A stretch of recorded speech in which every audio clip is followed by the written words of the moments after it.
Hello coin collectors out there, welcome back to the Big D Coins channel. Hopefully everyone out there is having a great day. We're going to continue with this video with the recent trend of pennies that we've been focusing on this channel. I found them quite interesting, so going to keep that going. Now in this video we're going to talk about rare and error coins regarding Lincoln pennies from the decade of 2000 until 2009.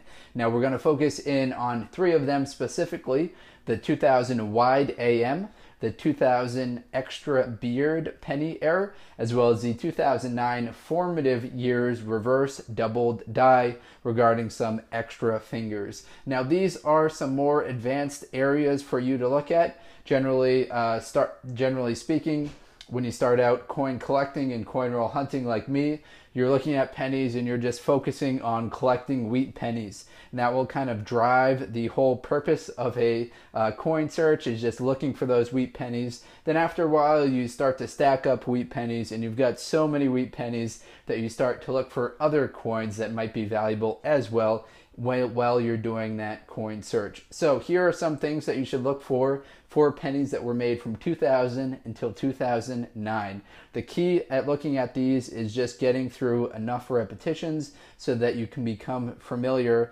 with the different errors out there. You should also have good equipment when you're doing this. I'd highly recommend using a USB microscope, as you've heard some people talk about on YouTube, or having a good magnifying glass. So the magnifying glass right here can jump it up, 5, 10, 50 times, whatever the magnifying power is, but it really helps you spot the errors that are out there. So sorry for any glare that you might see from my microscope, but I think it will be helpful, my magnifying glass. I think it will be helpful for today's video. All right, as you see, I've got a collection of different 2000 pennies right here. Some of them are dated 2000. Where are my 2000s? They're probably right here. So 2000, we've got a 2002, a couple 2008s, and then these are the 2009 on the right here. So let's move out these other ones and we'll focus in on this one right here. Now for 2000, as I mentioned, we're talking about two different error coins. We're going to talk about the wide AM error coin first.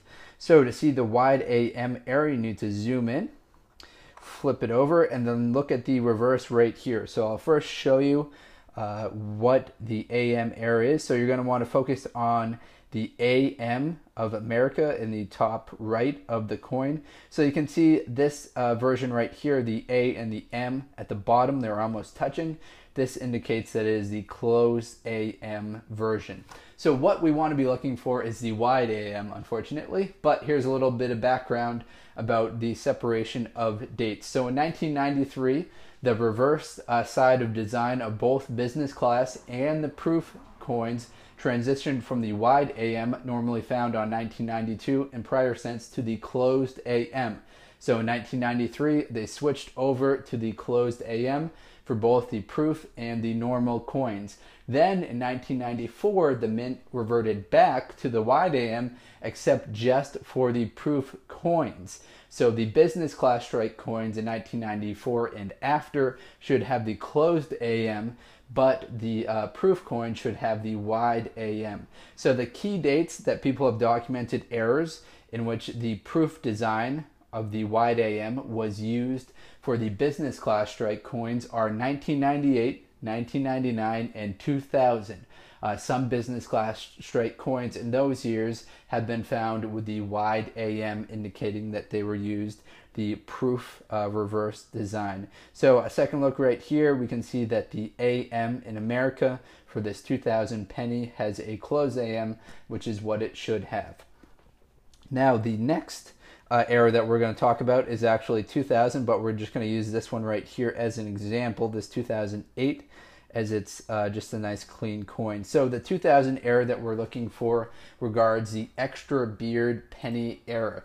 Now it might be best once you watch this video, or while you're watching this video, to look for photos of the extra beard 2000 penny error. So what happens there is the extra beard Lincoln cent, it's a double dyed variety, shows hub doubling on Lincoln's neck along the left side of the beard.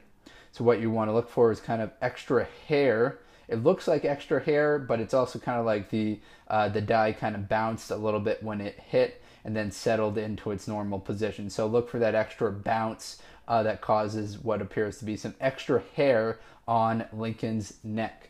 I'd recommend checking out pictures of that. You know, on this channel we don't do too much editing, so it's hard to get those doubled dies photos included on this video.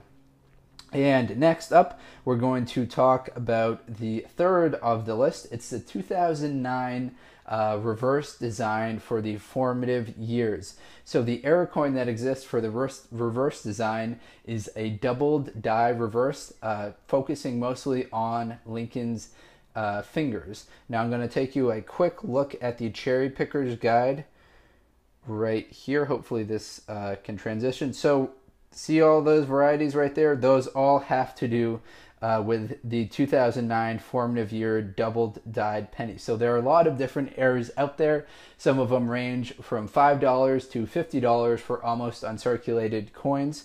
And the errors all involve, let's get a good focus here, Lincoln's fingers. So there's some doubling in and around Lincoln's fingers. And interestingly, 2009 was also the year that the state quarters ended, and we had some District of Columbia quarters that were made in 2009 when they transferred over to making the territories. And interestingly, there's some doubling that's been known to exist with Duke Ellington's fingers, as well as the keys on the piano for Duke Ellington. So keep your eye out for 2009 doubling on the Lincoln's formative years fingers, as well as on the District of Columbia quarters.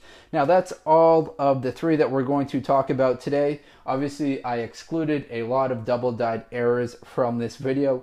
You can really go mad kind of trying to understand all of the different double-dyed errors out there. But my main takeaway for this is that get a good understanding of the different errors that exist. Once you get enough repetitions in of looking at the different pennies and you're using the right equipment such as microscopes and magnifying glasses, you'll be able to start identifying these errors. That's all the information that I've got for today. Best of luck coin collecting out there, everyone. Enjoy and have a great day. Take care.